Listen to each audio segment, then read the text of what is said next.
Here we go. So first, what you need is you need Blender. You can have your scene already basically set up, or you can just have it blank and then build around it. It's up to you.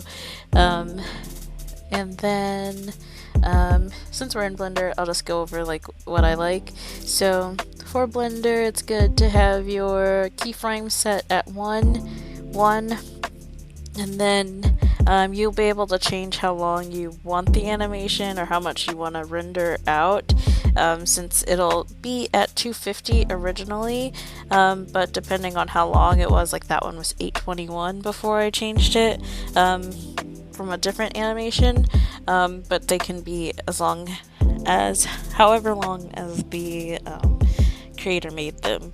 So that said, you do have to have your sim in pose mode, or once you're in object mode, it doesn't matter.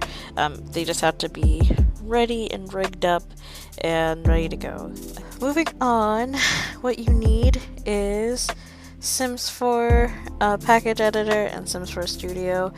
Sims 4 Studio will only bring up one animation at a time, so it is random.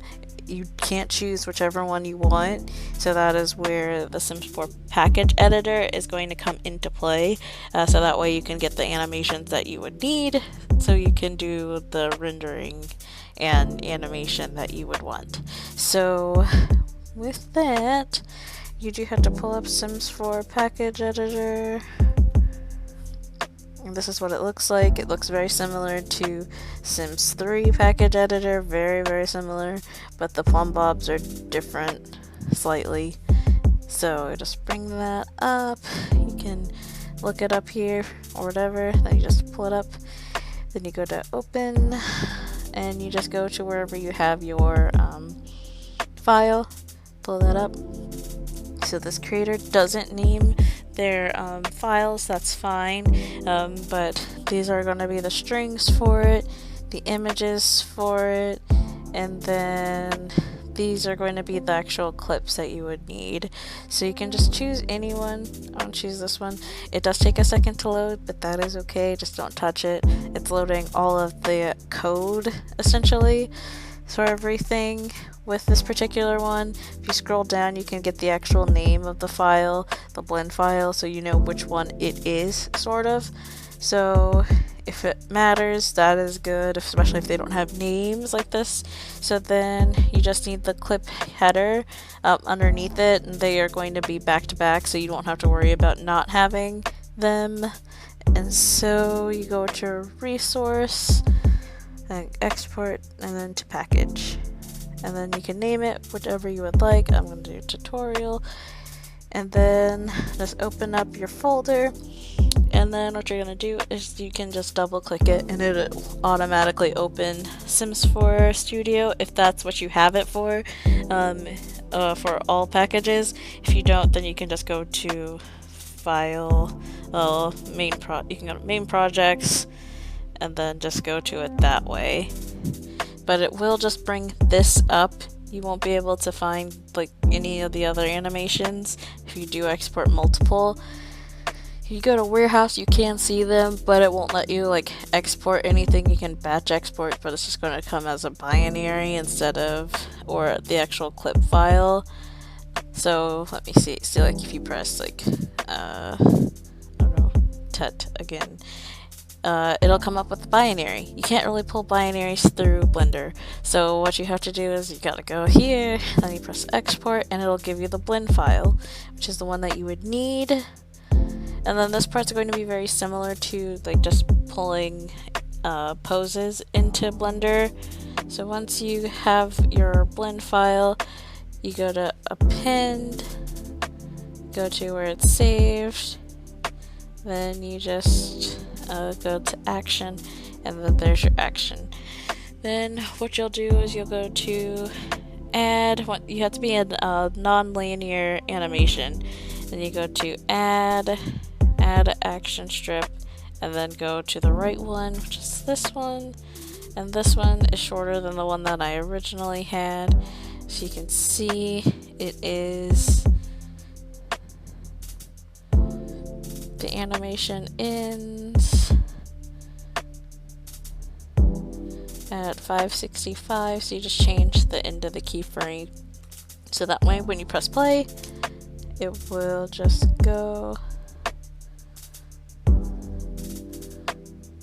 Let me see what happened here. I wasn't quite ready at the one.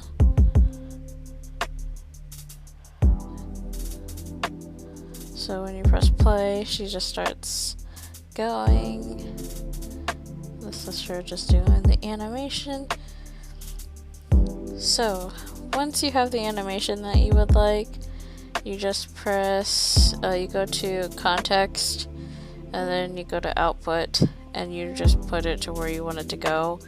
You press accept once you get that, and then you can export images and then have Blender do a whole video for you, like image for frame. I don't want to do that, so I usually just choose this one because it's the most versatile way to output video files. And then under encoding, I put it under MP4 or MPEG-4, and that one is very similar to like an MOV QuickTime file, but I just use this one.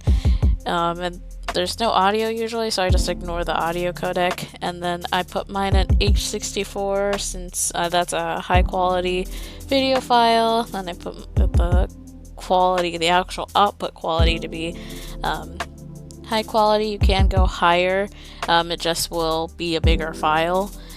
Depending on how long your animation is, you can do that. If it's smaller, I would do higher. If it's large like this one will be, high quality is fine.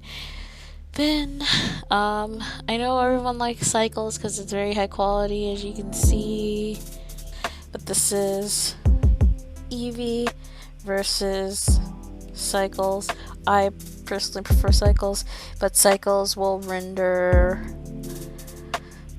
basically like a few days for this compared to the only like 30 minutes to an hour that Eevee will do animations. But if you do want the higher quality, then do cycles. Just know your computer was going to be unusable for a few days just getting that animation done, depending on how long you're doing it for. And then once you're finished, you just have to, you'll have a video file like this one. This is the one that I didn't know where it went, but I found it. This is one I did in cycles. The other ones I can't really show. But once you are finished, you have a video that you can edit in any sort of software for the most part. If you choose the H264, don't choose really AVI. AVI is a little difficult sometimes with different softwares, but once you do that, then you are good to go, and you have your animation. Thanks for watching.